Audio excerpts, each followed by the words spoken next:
Senior तज्जियाकार अमार मसूद साहब programme में join कर रहे हैं। अमार मसूद साहब, आपको भी खुशामदीद कहती हूँ आज के प्रोग्राम में।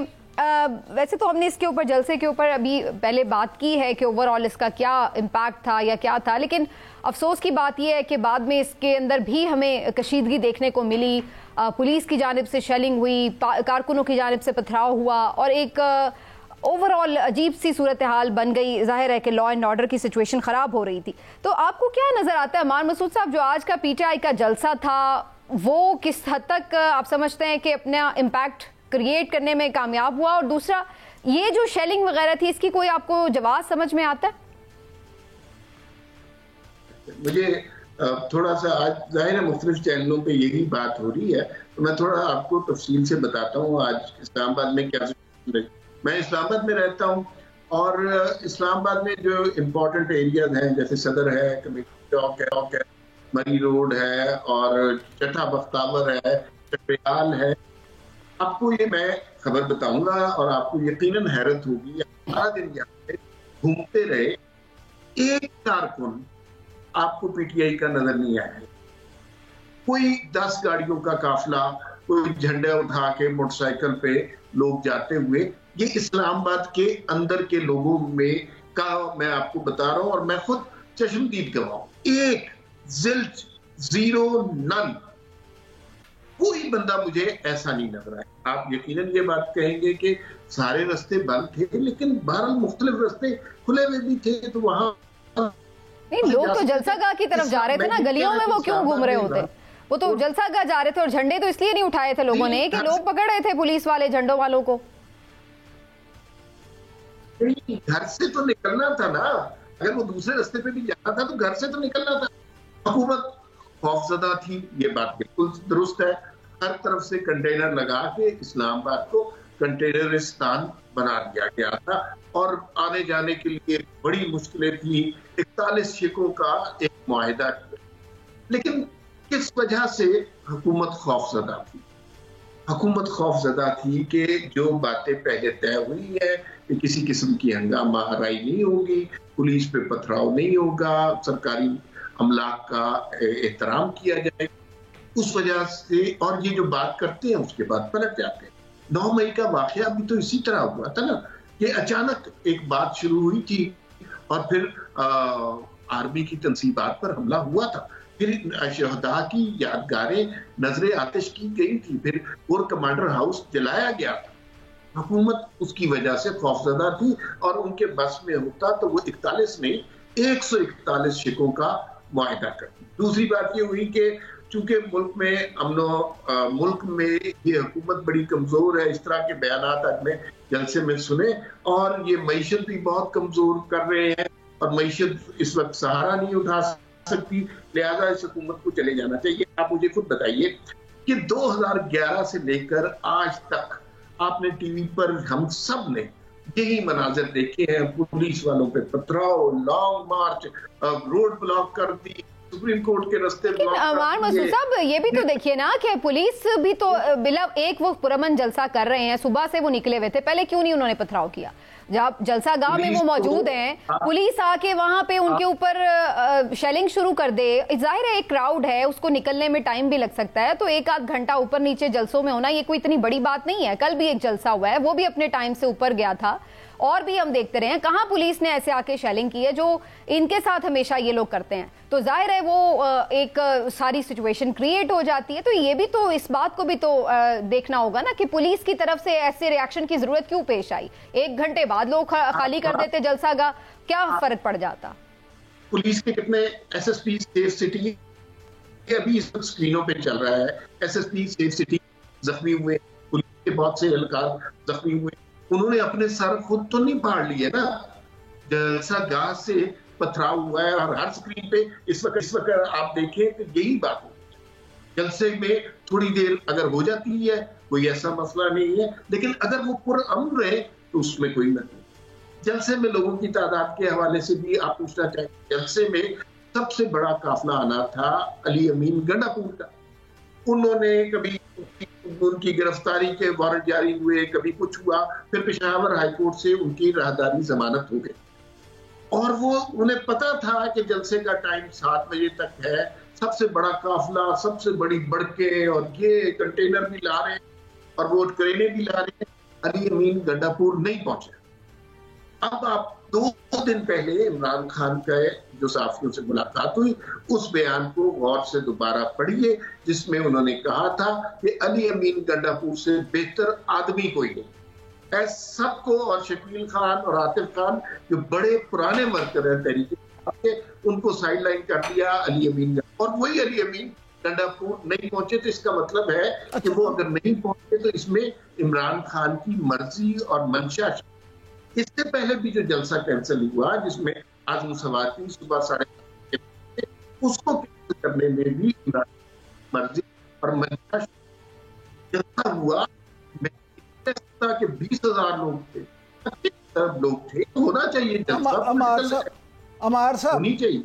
अमार मसूद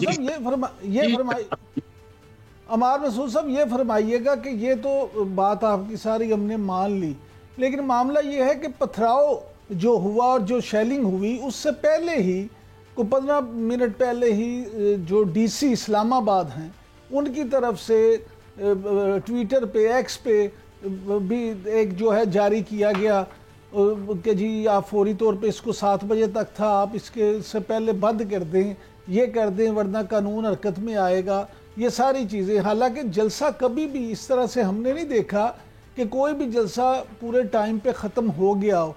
तो क्या आप ये नहीं समझते कि इंतज़ामिया वाकई, जैसे आपने पहले कहा कि हुकूमत खौफजदा थी, तो उस खौफजदगी की वजह से जो इंतज़ामिया थी वो भी ज़्यादा प्रोएक्टिव अप्रोच के साथ थी, इसलिए ये हादसा हुआ?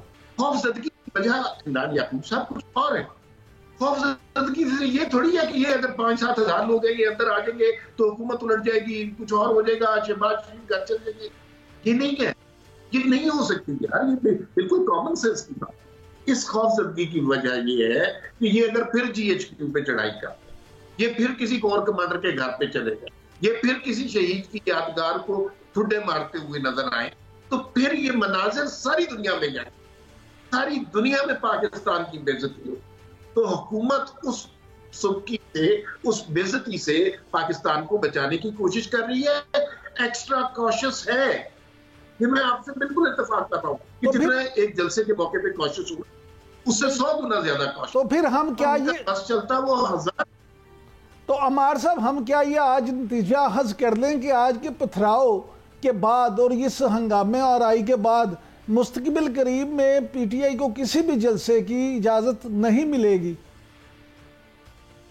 आप देखिए, बहुत अच्छा सवाल है। मेरी ख्वाहिश ये कि हर सियासी जमात का बुनियादी हक है पब्लिक रैली करना, जलसे जुलूस करना, उनको बिल्कुल इजाजत मिलनी चाहिए। इन्होंने भी पहले ये कहा कि भाई हम अमन के साथ रहेंगे, बैरिस्टर गौर के बयानात आप निकाल लें, अली मोहम्मद खान के बयानात निकाल लें कि हम अमन के साथ रहेंगे, सुकून के साथ। अब आप दोनों मोअज़्ज़िज़ एक्टर से मेरा एक बात, आप मुझे ये बताइए, कोई आप में से यकीन से, वसूख से, हतमी तौर पर, हल्फिया तस्मिया ये बात कह सकता है कि अभी जो PTI वालों ने बात की है 2 घंटे के बाद उससे मुख्तलिफ बात नहीं कर, अभी जो इमरान खान का बयान आया है 2 घंटे के बाद उससे बिल्कुल उलट बयान नहीं आ जाए, तो किस बात का एतबार करें कि अमन में करना है या थोड़ी देर के बाद वो कुछ और बात कर लेंगे? तो ये जो एक्स्ट्रा कॉस्ट है, इसकी कुछ वजूहात हैं। चलिए, बहरहाल जलसा अब हो गया, इसके ऊपर हमने सहरा से गुफ्तगू भी कर लिया, आपका अपना इस पे पॉइंट ऑफ व्यू हो सकता है, लेकिन अमार मसूद साहब थोड़ा आगे बढ़ते हैं। ये बताइएगा, जनरल फैज हमीद साहब के कोर्ट मार्शल के ऊपर भी बात हो रही है, आप क्या समझते हैं कि उसके बाद इमरान खान साहब का मिलिट्री ट्रायल होगा? क्योंकि अब तो बहुत से सहाफ़ी ये कहते हुए नजर आ रहे हैं कि बज़ाहिर ऐसे शवाहिद नहीं मिल रहे कि जनरल फैज हमीद 9 मई के मामलात में भी मुलव्विस थे। देखिए, मैं आपको ये बताऊं कि अगर इस पे तबसरा करना तो बहुत आसान है, हम तीनों तबसरा कर सकते हैं, लेकिन क्या हो रही है, किस मरहले पे है, कौन सा सबूत आ गया, कौन सी कैद पकड़ी गई, कौन सा लिंक मिल गया, ये पाकिस्तान में किसी के पास नहीं है। ये जो इंफॉर्मेशन रिलीज हो रही है साहब के पास वही। इमरान खान के मिलिट्री ट्रायल बहुत अच्छा क्वेश्चन। मैं ये समझता हूँ कि प्रिंसिपली इमरान खान का मिलिट्री ट्रायल नहीं होना चाहिए। ये ऑप्टिक्स बहुत एक सिविलियन का मिलिट्री ट्रायल हो और वो भी, लेकिन मसला एक है और आप मेरे से इत्तफाक करें, इमरान खान ने जराइम जो है वो सिविल हुकूमत के खिलाफ नहीं, उन्होंने शहबाज शरीफ का घर नहीं जलाया, उन्होंने अता ताड़ड़ की यादगार तो नजर आतिश की नहीं है, उन्होंने तोड़ फोड़ कोई ख्वाजा आसिफ के, उनके जो जराइम है उनका बराह रास्त ताल्लुक मिलिट्री से, और वो अब सारे सबूत मौजूद हैं, चैट्स देख लीजिए, वो मुराद सईद के बयानात देख लीजिए, यास्मीन राशिद साहिबा की गुफ्तगू देख लीजिए, इमरान खान के अपने 200 बयानात सारे देख लीजिए, तो उन सब का फोकस मिलिट्री। तो फिर वो कहती है कि भाई मुजरिम मारा है तो फैसला भी हमें करना दे, हालांकि प्रिंसिपली मैं इसके खिलाफ। अच्छा अमार मसूद साहब, आप क्या समझते हैं कि जनरल फैज हमीद वाला मामला आखिर किस करवट बैठेगा? देखिए, मैं आपको ये बता दूं, जनरल फैज हमीद को अगर गिरफ्तार किया गया है, और आई एम श्योर कि आप भी बहुत ताल्लुकात रखने वाले सहाफी हैं, कुछ इत्तला पहुंच गई होगी कि किस तरह उन्हें गिरफ्तार किया गया। ये बहुत अरसा प्लान करके, सोच समझ के बाद, सबूत इकट्ठे करने के बाद उन्हें गिरफ्तार किया गया। ऐसा नहीं है कि उन्हें गिरफ्तार करने के बाद सबूत इकट्ठे किए जा रहे हैं। तो उससे एक मैसेज बड़ा वाज़ेह है, और वो मैसेज ये है कि फौज अपने अंदर बड़ा कड़ा एहतसाब करना चाहती है। DGI साहिब बहुत बड़ी पोस्ट होती है और उसका आज तक कभी कोर्ट मार्शल नहीं हुआ, उसको गिरफ्तार करना बड़ा धन जिगरा चाहिए था इस मुल्क में, किसी साबिक DGI को गिरफ्तार करना, लेकिन गिरफ्तार किया गया। अब इससे अगर आप ये समझ रहे हैं, और बहुत सारे लोग इसके से ये नतीजे निकाल रहे हैं कि DGI बात फैज हमीद तक रुक जाएगी और इमरान खान तक इस आग की तपिश नहीं पहुंची, दे आर बैडली मिस्टेकन। फौज ने पहले अपने अंदर एहतसाब की, और अब इस पे बात हो रही है कि इमरान खान फैज हमीद को यूज कर रहे थे, फैज हमीद इमरान खान को यूज कर रहे थे। तो अगर कोई ये शख्स ये समझता है कि फौज अपने DGI को ह्यूमिलेट कर सकती है, सजा दे सकती है, गिरफ्तार कर सकती है और इमरान खान को खुली माफी दे गई, ये तो मेरे ख्याल में कोई दानिशमंदी की बात नहीं है, ये तो कॉमन सेंस के अगेंस्ट बात है ना।